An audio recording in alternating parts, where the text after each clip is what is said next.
What's the haps? I'm Meroka, and today I'm going to try to take a quick look at Fabula Mortis, a steampunk fairy tale first-person shooter from Deadghost Interactive. I stress try to take a look at this because there is one major overarching issue with this game that does mean it's going to be rather difficult for me to take a reasonable look at it, but I'm going to do my best at any rate. Let's take a look at the options menu first. Firstly, before you even look at the options, the menu I do think could be a heck of a lot better. This is a really poorly designed menu. It's all done in this, I get the style they're going for. They've got this parchment with the handwriting on it and stuff, and this tiny intricate font that's supposed to look like someone's written it on the page. Very good, it all looks very pretty. I can barely read it. It's really difficult to make out, and you're wasting half the screen. The layout could have been so much better. So the menu only takes up less than the bottom half of the screen, and then they use less than half of that to actually cram the menu into this tiny bottom corner. This half of the page is just completely wasted, and then the top half of the screen has nothing on it whatsoever, so you achieve nothing by... there's nothing achieved by cramming it into the bottom corner and to make it difficult for the players. So options that we do have, if you can read the writing, we have resolution options, we can change the gamma, we have dynamic shadows and ambient occlusion can be toggled on or off, anisotropic filtering up to 16 times, motion blur can be toggled on or off, and then we've got two different drop-downs for MSAA and FXAA. Now, I don't know a whole lot about rendering engines and graphics engines and whatnot. I've never seen a game offer you the opportunity to use two different anti-aliasing at the same time. I mean, the game, I guess, does seem to manage it, I suppose. You can turn it on, and it does make a visual difference if you have both on at the same time. That just seems kind of strange to me, though, but maybe I don't know enough about graphics engines to know these things. Texture resolutions we can change low, medium, or high. So those are there. I mean, you'll see, you can see there's some of the background panning around. I suppose to its credit, what you can see in the background up here at least does give you a preview of your graphics changes in real time. So that's nice. So you can actually, as you change the options, you can see these mushrooms and things visually change before your eyes to reflect your changes. So as you can see from the mushroom that is currently panning past, texture resolution, even on high, ain't terribly high. It's not all that amazing. That could be a lot better. Yeah, look at this mushroom. Not the prettiest mushroom you've ever seen in your life, in terms of texture resolution. No siree. Audio options, we have one single master volume slider. No fine grain control there, it's not great. Controls, we can rebind, and we can change the mouse sensitivity and invert the controls if you want to play backwards like some sort of strange person. And we do indeed have a quick look at how to play, which obviously can be completely thrown out by you rebinding the controls, so there's that. So let's try and find a game, shall we? Well, this is our server browser. This is indeed our server browser. There's a lot of servers, isn't there? We can refresh it, see if we can find one. No. Not so much. This is the big issue, this is the big problem I was talking about. For a online multiplayer first-person shooter, kinda lacking in things to play on. There are no servers. I mean, normally with this kind of game, you would hope that the developers themselves would at the very least host some servers themselves, have a couple of dedicated servers running so that anybody jumping into the game, regardless of how many players are on at any given time, at least have somewhere to play. Nope. Doesn't seem like they've done that. Now, reading on the Steam forums about it, it does seem like there is actually kind of an issue with whether the servers display, and basically you need to open up some ports on your computer in order for the server to even be visible. So it may well be that there are servers out there, people are trying to find matches, trying to host games, but that their servers just straight up don't show up in the server browser.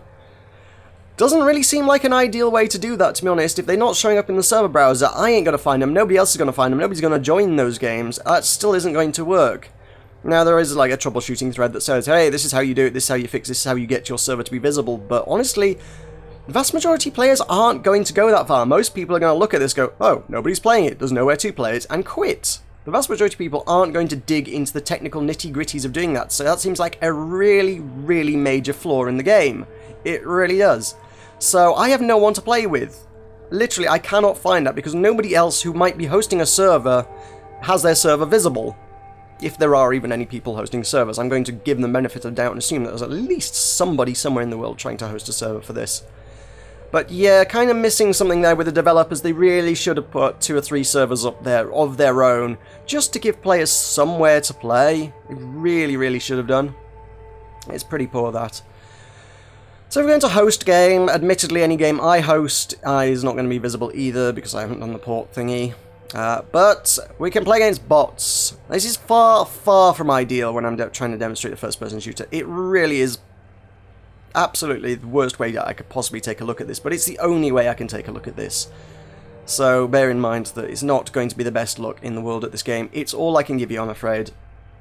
So we can choose between a LAN match or internet match. We can change a player count.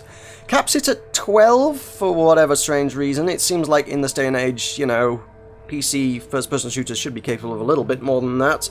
Maybe there's a design decision driving that. I mean, if you go back to look at things like, say, Titanfall, that had a very deliberate design choice behind the player cap on that. We can change the score limit and kill limit. You can choose which one you want to play to. Kill limit by default is 15, but the bots do seem to blow through 15 kills pretty quickly, so I've upped it to 30. And then you can have a time limit on the match as well. And autofill with bots, which we're going to want because otherwise I'm going to be on my own. We have a mere 4 maps to choose from. We have a Royal Barge, which is a kind of a flying airship kind of thing. We've got Dracul Burial Grounds, sort of a Dracula kind of themed thing, I guess. Castle Dracul Undercroft, and I guess that says Helsing's Islands. Again, the issue with the font. Kind of odd, the font choice, when you consider that half the interface is still done in, like, Arial there. And it's like, well, it's not a glamorous font, but hey, I can read it. Whereas this scrawly handwriting kind of font is like, I think that says Helsing's Islands, I guess. I don't know. Anyway, we should take a look at the Royal Barge. I will host a game. Again, won't show up in the server browser. I don't think anyone's going to find that. So this is a class-based thing. We have 5 classes at our disposal. It's not a team-based thing, it's just a class-based thing. It's just all free-for-all deathmatch kind of thing. We have Rob is a big tin man with a giant friggin' cannon. We have Vlad, who is I guess a kind of a vampire kind of character. Vlad makes him sound like a vampire, certainly. He's got big metal claws, and he can leap places. His design basically seems to be very similar to the Hunter from... Was it the Hunter it was called? The undead from Left 4 Dead that could leap on people and tear them apart. I think it was called the Hunter, yeah? Either way, he's based around that. Kudos to him on the character design, by the way. Just rather subverting character tropes and stuff, as far as we've got a male character who actually has a cleavage window here. That's hilarious to me, by the way. I love that. That's fantastic. We've also got a man named Wolf, who is, well, he's a wolf. He's the pyro, for crying out loud. He's this mysterious masked character who carries a flamethrower. It's the pyro, for crying out loud, from TF2, in case you were living under a rock and don't know who the pyro is. We've got Rouge, got a woman dual-wielding revolvers, and we've got Alice, a sort of a take on Alice in Wonderland, carrying a big-ass machine gun. That's cool. We've also got one more class down here, which is just indicated by a big old padlock. I don't know who it is, I don't know what it is, I suppose I could probably fairly easily look it up, but it's locked to me, and it doesn't tell me how to unlock it, so I have no idea how you get that class. That one is forbidden. I'm not allowed that. Each character then also has a skill tree. I'll take a quick look at that. It's not ideal because, as you heard the tick tick tick a moment ago, the game has already started in my absence. The rest of the bots are going to be duking it out whilst I'm going through the menu here, but little I can do about that, to be honest. So we've got a ranking system. As you earn kills and points, you will level up. It does seem to be one sort of universal leveling system, and then as you level up each of your classes then has this skill tree. You got sort of one universal leveling system and one universal currency, and then you need to put the points into each class's skill tree, and each class has its own independent skill tree. You've got some fairly basic stuff that's fairly common to a lot of people. You've got kill one enemy instantly on touch if you die 3 times without killing another player, kind of a death streak kind of thing. Ammo can be picked up from dropped weapons of the same type, otherwise ammo is fairly scarce, to be honest, so it's probably a fairly necessary one. I would have said that should have been a standard thing rather than a perk, to be honest. And some of this stuff, as you get higher, it does seem like some of these things are actually fairly powerful. I mean, you got, was that one... Tooltips disappeared there. Pick up ammo from any type of dropped weapon. That's just here's a bunch of XP, kind of a strange one. Heal points when an enemy is killed, no fall damage. There's a lot of fairly powerful stuff, and I don't know if this might make it unbalanced, but I've yet to unlock any of this. After a bunch of matches against bots, I've not gained many coins, I'm not very high level, I've not really been able to put enough enough effort in to be able to unlock this stuff. It seems to take a good bit of effort to kill a lot of bots to actually start unlocking things. It's not a very quick progression system, I'll give it that. It seems to want you to invest quite a lot of time into the system in order to be able to actually unlock anything reasonably. So yeah, these tiers are then capped at level 10, these ones are level 20, you need to be level 20 to do that, level 30, and then obviously got the level 40 ones at the top. Which it does say costs 0 coins, so I don't know whether you just get one of these at level 40, or if you get all of these at level 40 for 0 expense, which seems like that's quite a lot of stuff you can get. Quite a lot of very powerful perks. I would hope it's only one, because otherwise that is rather powerful, I would have said. And then we've got some other stuff like you can steer rockets fired from the rocket launcher, you can unlock a rocket launcher in fact. There's a few things that are specific to each class, and then if we go take a look at the werewolf, we can unlock his other weapon, which is the cremator. If we go into armaments, you can then take a look at these. Hang on, wait. How does that one work? Oh, increases damage done using the cremator. Oh, that one's the unlock. That's unlocks the Nevermore. I got them wrong. So yeah, you unlock his second weapon, which that one has an air blast. Come on, that's really very, very pyro. The cremator does not actually have that. Your default one is just pretty much a flamethrower, but Nevermore. That one really just seems like the Pyro's flamethrower from TF2, because it's got an air blast for crying out loud. It's the exact same design, really.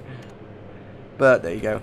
Also got, everyone else has one secondary weapon. Each character only has one weapon to begin with, and you unlock a second alternative weapon later down the line. So I'm going to go, let's go with Rob, the guy with the cannon. Seemed like an interesting one, so let's jump on into the game. So here's our ship. We've got a big old flying ship. Gonna be a bunch of bots running around trying to blow each other up. It's deathmatch. That's what it is. It's pretty much deathmatch. This cannon, my first thought was this was kind of a demo man kind of thing. Hey, that was a good shot. It's not. It's literally a cannon. It's like a pirate ship cannon. I do have a sprint, so I can move quickly for a short period of time, I think. Actually, I don't know if there is a limit on these sprints. So, I thought it was like a demo. I thought it would explode and kill people. It does not. You do need to nail people pretty much bang on with this. In spite of it being a really big, heavy weapon, you do need to be really spot on with it. It's like one shot, one kill, pretty much, but you need to be bang on. It's pretty much sniping with like a really heavy, slow class. He's big and heavy and slow and metal, and he moves like the heavy, really. We've got a power up there, which is going to give us a little bit of extra armor. That's always nice to see. There's a few glowing orbs. You can see one over there. I just think that one might be a damage perk. So there we go. Actually, he hit me there and that didn't kill me. I thought this was a one-shot kill. I guess maybe against... Oh, my armor may have saved me there. That might be it. We do have regenerating health as well, so over time my health will slowly, steadily... I can't go up that ladder? Okay, I guess the elevator's the only way up. Ladder there for decoration. Good to know. So yeah, I'm not necessarily a fan of this thing. I mean, his other weapon might be a bit more interesting. Like I say, it seems to be kind of a rocket launcher kind of deal, which seems like that might be a more viable heavy class, similar to the soldier, I suppose. Again, to make the TF2 comparison. If we're doing class-based shooters, TF2 is the obvious comparison, and there are lots of comparisons. I suppose in that regard, the cannon does roll along the floor, so that's okay. It does seem to be actually. Having tried it now, does it? Now, I thought these I'm not sure whether these explode or not now. Something just exploded having fired it at the last woman, but no, it just seems to roll around. It's a big metal ball is what it is. But when I fired something at Alice just then, it did seem like there was... What have we got? Bot assist? Oh, I've got wow, an AI ally. That's interesting. Yeah, it did seem like there's something that's going to explode, and it's that. Something Alice leaves behind explodes, clearly. I'm not familiar with that particular mechanic, but yeah, don't stand near Alice's corpse when you shoot her, I guess. It's a valid strategy. But yeah, the cannonballs, like I say, it's literally... It's a big, heavy metal ball, and you need to nail people specifically with it. Triple kill there. It does seem to penetrate people, so that's cool, and goes through one target into the next. I will go with some pyro, let's do that. Let's take one of those.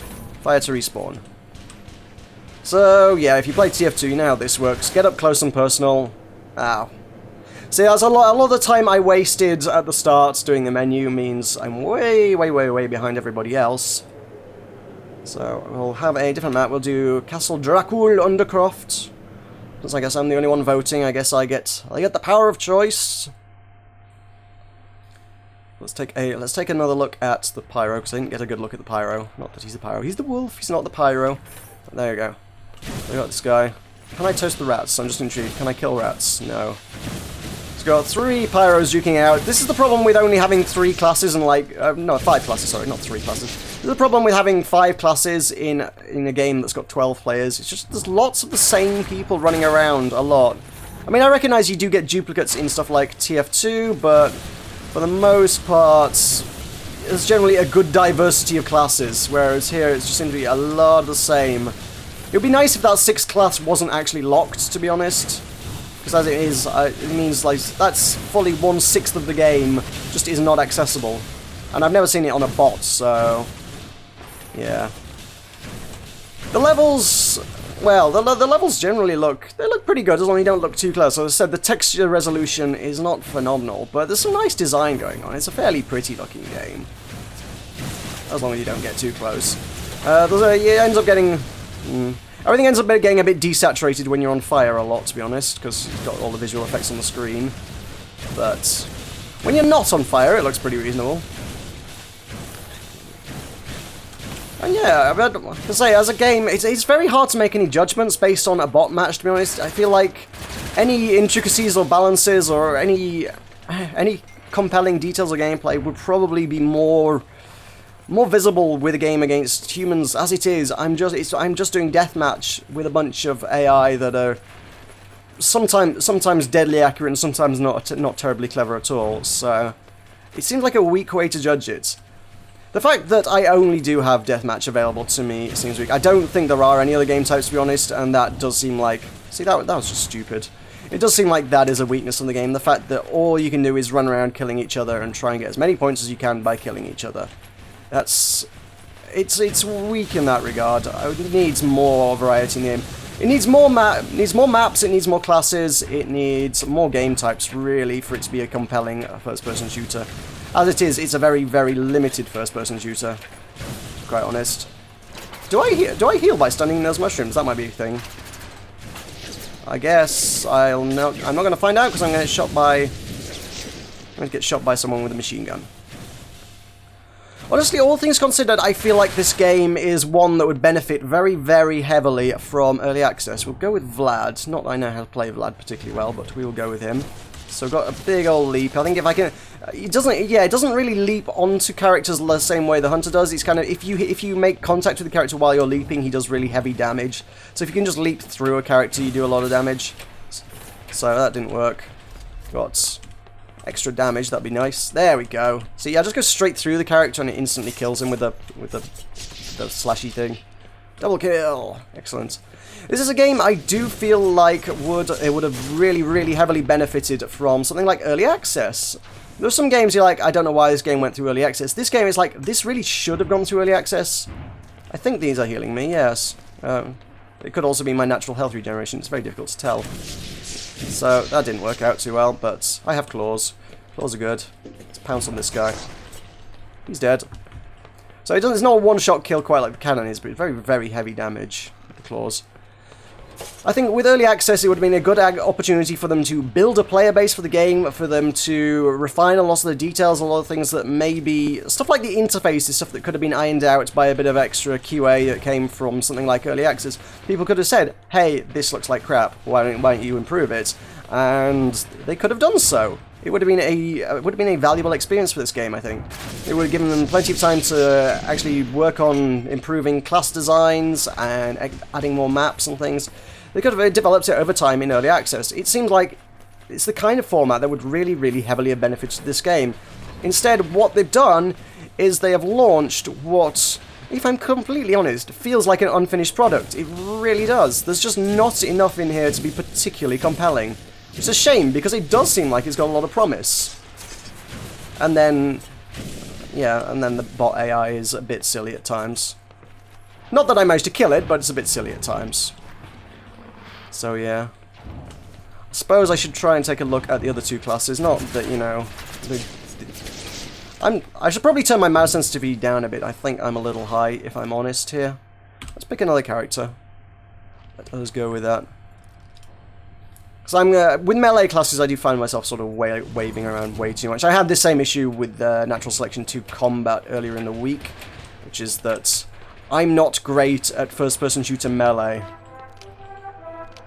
I have no idea what this is. I've not seen this one before. What the heck is this?